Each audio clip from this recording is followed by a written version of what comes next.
Assalamualaikum warahmatullahi wabarakatuh. Kali ini kami bersama dengan Dr. Ilham Ahmadi. Boleh perkenalkan, Dok? Selamat malam. Saya Dr. Ilham Ahmadi, spesialis penyakit dalam. Kalau saya biasanya dinas sehari-hari di RSUD Balaraja, Departemen Penyakit Dalam. Tugasnya ngapain aja, Dok, di rumah sakit? Kalau di rumah sakit kebetulan kalau bilang jabatan, saya sebagai ketua komite medis di RSUD Balaraja, periksa pasien juga sebagai kepala Departemen Penyakit Dalam di RSUD Balaraja, dan salah satu dari DPJP, dokter penanggung jawab bagi pasien COVID di RSUD Balaraja. Kalau kegiatan sehari-hari biasalah rutinitas sebagai seorang dokter, saya periksa pasien yang di poli, yang dipindah yang di ruangan, yang ke ICU, ya begitu aja. Selesai pulang.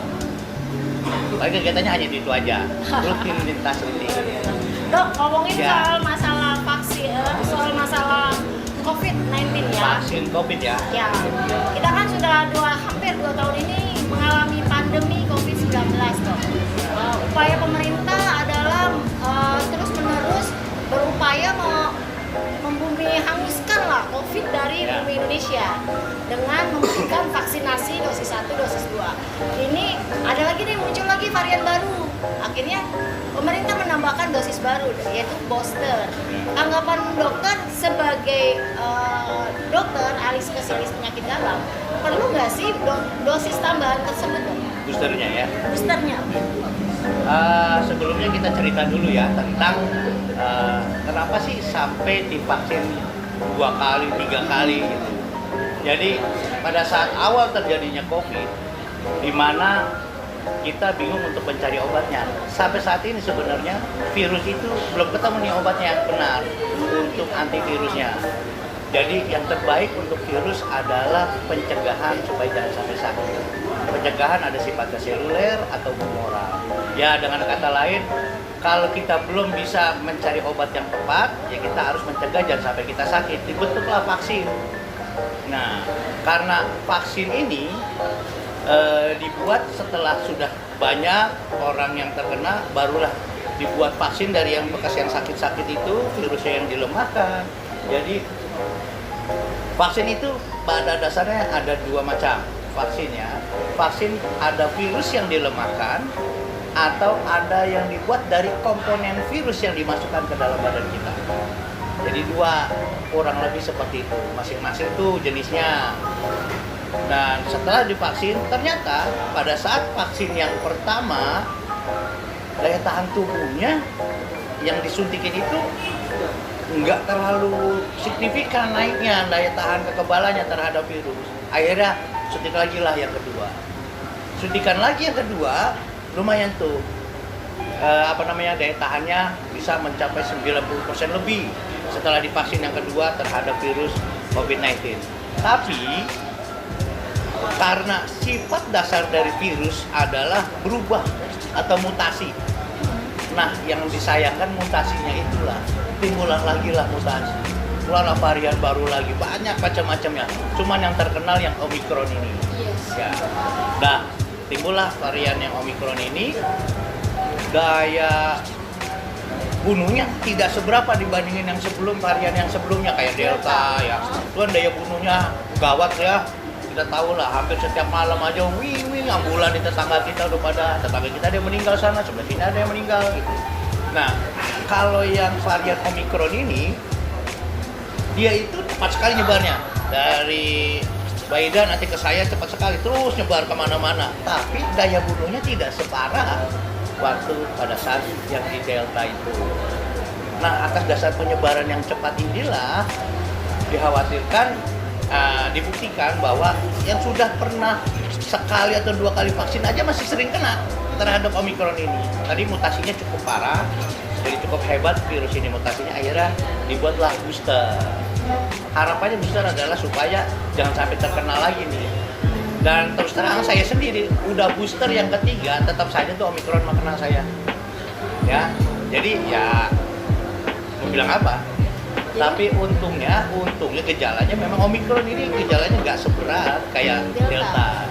Delta. Yang saya alami sendiri bahwa gejalanya itu hanya 1 atau 2 hari saja, demam dan batuk, setelah itu udah hilang gejalanya. Kalau dipertanyakan bagaimana dengan booster yang ketiga buat anak atau orang tua, jadi penting apa enggak booster? Karena pertanyaan adalah penting atau enggak, akhirnya disesuaikan dengan keadaan negara. Apa itu? Kita nggak bisa membooster seluruh orang Indonesia. Ya, karena vaksin yang pertama kedua aja targetnya 70% seluruh populasi. Nah, yang di booster ini adalah diseleksi lagi, yaitu biasanya yang punya komorbid, artinya ada penyakit lain, kencing manis, darah tinggi, atau alergi atau apa segala macam, yang punya komorbid dan tidak ada alergi terhadap vaksin sebelumnya bisa. Terus yang anak-anak yang sudah 2 kali tapi karena dia daya tahan tubuhnya dikhawatirkan jelek, yang lucunya memang Omikron ini anak-anaknya yang terserang banyak.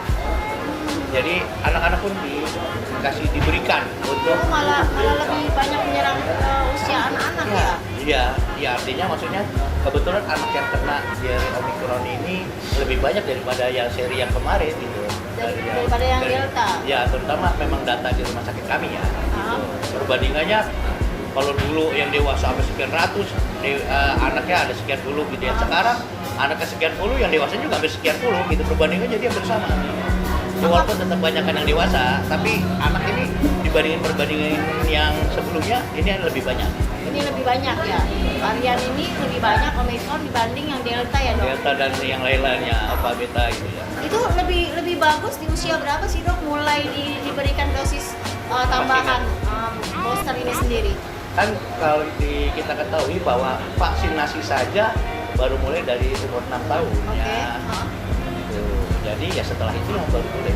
Oh berarti sama juga ya, dari usia anak sudah mulai di booster sampai lansia ya? Ya, lansia sudah boleh di booster. Sampai lansia malah. Cuman yang diutamakan adalah pasien lansia, anak dan yang punya komorbid. Yang diutamakan. Malah justru yang diutamakan adalah mereka yang golongan anak-anak, lansia dan komorbid. Iya, tapi yang lucunya orang yang punya komorbid di kita, banyak pasien saya yang pada kabur kalau pada saat disuruh vaksinasi. Aneh jadinya ya, menurut saya aneh. Kenapa? Sudah tahu ada komorbid, kok bukan malah vaksin, malah menghindar dari vaksin. Ya pembicaraan kita sebelumnya kan ngebahas soal masalah komorbid Ya, komorbid itu. ya dok? Harusnya kan divaksin. Yang punya komorbid sadar diri, ayo vaksin. Ini disiapin sama pemerintah. Ini malah kabur. Kok kan nggak boleh divaksin, kan nggak boleh divaksin. Ya Allah. Nah, masalahnya orang awam itu mesti tabu ya dok, masih tabu tuh masih takut. Mungkin karena edukasi pemerintah juga kurang mengena juga dok. Kalau memang ternyata vaksinasi itu memang justru diperuntukkan untuk anak-anak dan lansia juga komorbid. Ya kalau dibilang kurang, saya juga kurang paham ya. Maksudnya pemerintah sih menurut saya sih sudah cukup digembur-gemburkan dari TV, radio, dari Instagram, dari masing-masing wilayah, daerah. Ini mah setahu saya memang pasiennya aja cari-cari celah. Memang pada dasarnya udah pada nggak mau nih pasiennya, kebanyakan ya, nggak semuanya. Maksudnya kebanyakan ini cari celah dia. Gimana caranya supaya nggak vaksin? Datang ke saya, dokter, saya minta surat dong. Surat apaan? Surat nggak divaksin? Nggak mau saya surat divaksin. Mau nggak? Nggak mau nggak jadi. Coba bayangin. Bisa begitu ya. Jadi saking pengennya nggak divaksin begitu loh. Jadi mungkin kesalahannya adalah terlalu banyak melihat di sosial media. Yang habis divaksin kencang lah, segala macam, padahal belum tentu. Ya itulah jadi rasa takut akhirnya jadi berkembang tuh mengenai vaksin. Dok, kandungan booster sendiri apa sih dok? Ya jadi sebenarnya booster ya vaksin-vaksin yang sudah dikerjakan sama kita. Cuma beberapa metodenya adalah kalau yang sudah pernah Sinovac, karena Sinovac itu golongannya kuman yang dilemahkan, berarti yang disuntikin satunya lagi bukan golongan kuman yang dilemahkan, tapi golongan satunya lagi, golongan yang elemen atau komponen virus yang dimasukkan ke dalam badan. Misalnya Moderna, nah itu kan dia komponen virus, bukan virus yang dari AstraZeneca. Nah itu jadi pokoknya yang lainan dari ini. Harapannya apa? Supaya melengkapi dalam badan kita itu daya tahan. Walaupun ya saya udah melakukan itu tetap aja kena, itu mana sih? Tapi ikhtiar kita kerjain.